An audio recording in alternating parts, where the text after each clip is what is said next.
தேவகுமாரன் என்றால் தேவனுடைய பிள்ளை என்று சொல்லுகிறார்கள். அப்படி என்றால் இவர் பிள்ளை என்றால் தேவன் அப்பா என்றால் அம்மா யார் என்று ஒரு கேள்வி எவனாச்சும் கேட்க மாட்டானா? தேவகுமாரன் என்றால் அர்த்தம் என்ன? பர்னபா என்பவன் ஆறுதலின் மகன் என்று எழுதப்பட்டிருக்கிறது. அப்படி என்றால் பர்னபாவுடைய அப்பா பேர் ஆறுதலா? யாக்கோபு யோவான் என்பதை இடிமுழக்கத்தின் பிள்ளைகள் என்று எழுதப்பட்டிருக்கிறது. அப்படி என்றால் யாக்கோபு யோவான் என்பவர்கள் எல்லாம் இடிமுழக்க அப்பாவுக்கு பிறந்தவர்களா? லூசிபரை சன் ஆஃப் த மார்னிங் என்று எழுதப்பட்டிருக்கிறது. அப்படி என்றால் மார்னிங் உடைய பிள்ளைதான் லூசிபரா? இயேசு கிறிஸ்துவை தாவீதின் குமாரன் என்று எழுதப்பட்டிருக்கிறது. அப்படி என்றால் இயேசு கிறிஸ்து தாவீதுக்கு பிறந்தவரா? அப்படி என்றால் குமாரன் என்றால் அர்த்தம் என்ன? தேவனின் குணாதிசயமும் மகிமையும் உடையவர் தேவகுமாரன். Nature and glory of God. Yesu கிறிஸ்துவுக்கு தேவனுடைய நேச்சர் குளோரி இருக்கிறது. அதனாலேயே தேவகுமாரன் என்று சொல்லப்பட்டிருக்கிறது. இயேசுவை பற்றி நான் சொல்லிவிட்டேன் உங்களுக்கு. இப்பொழுது பரிசுத்த ஆவியானவரை பற்றி உங்களுக்கு நான் சொல்ல போகிறேன். பரிசுத்த ஆவியானவர் இவர் ஒரு சக்தி என்று நிறைய பேர் சொல்லிக் கொண்டிருக்கிறார்கள். பரிசுத்த ஆவியானவர் இவர் ஆள் தத்துவம் உள்ள தேவன் என்று உங்களுக்கு சொல்ல போகிறேன். படைப்பின் போதே பார்த்தீர்கள் என்றால் ஆதியாகமம் 1:2 தேவ ஆவியானவர் ஜலத்தின் மேல் அசைவாடி கொண்டிருந்தார் என்று எழுதப்பட்டிருக்கிறது. ஜலத்தின் மேல் அசைவாடி கொண்டிருந்தார். இவர் ஆள் தத்துவமான தேவன். ஆவியானவர் சபைகளுக்கு சொல்லுகிறதை காது உள்ளவன் கேட்க கடவன் என்று இருக்கிறது. ஆக இவர் ஆள் தத்துவமான தேவன். கர்த்தரே ஆவியானவர், ஆவியானவரே யெகோவா. ஆக நிச்சயமாய் இவர் யெகோவா தேவன் தான். ஆவியானவர் உண்டாக்கினார் என்று எழுதப்பட்டிருக்கிறது. அப்படி என்றால் இவர் ஆள் தத்துவமானவர். வேறொரு தேற்றரவாளன் என்று எழுதப்பட்டிருக்கிறது. அப்படியானால் இவர் ஆள் தத்துவமானவர். நாம் அவருடைய ஆலயமாய் இருக்கிறோம், நமக்குள்ளே அவர் வாசம் செய்கிறார் என்று எழுதப்பட்டிருக்கிறது.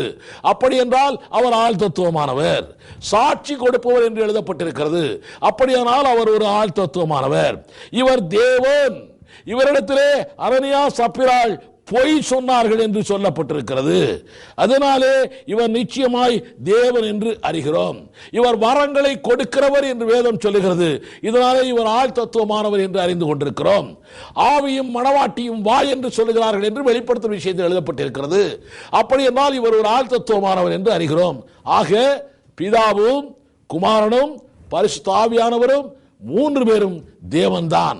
தேவனே 3 ஆள் தத்துவமாய் இருக்கிறார்கள். ஆனால் ஒரே தேவன்.